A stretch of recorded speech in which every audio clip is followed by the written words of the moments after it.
I'm reading from verse 29 again to verse 31. Here we have the personal ministry to Christ in Peter's home. Look at verse 29.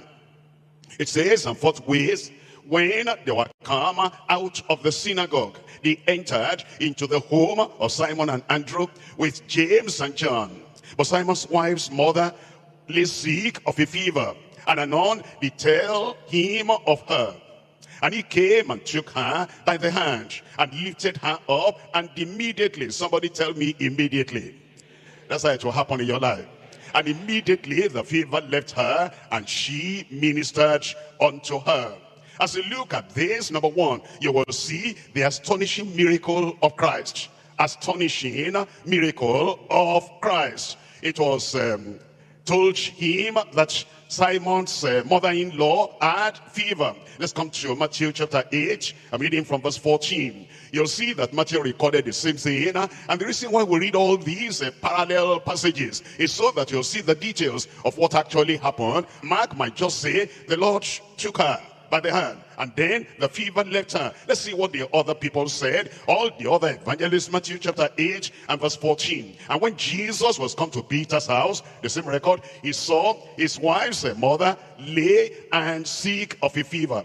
And he touched her. It's not just, pulling her up. Touch her. The touch of Jesus transmits power, transmits virtue. And that touch will come upon your life. He touched her hand, and the fever left her, and she arose and ministered unto them.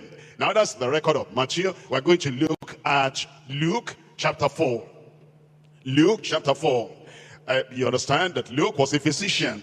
And as a physician, he now gives us some details about the healing of this feverish mother-in-law, and give us the deliverance from that fever. He's telling us in Luke chapter 4 and verse 38. Verse 38, and he arose out of the sun. And look at what happened. And they besought him for her. And they besought him for her. There are times when the people they do not have the voice, or they do not have the ability to call upon the Lord, and we can help them. They besought the Lord for her. Look at this. And he stood over her.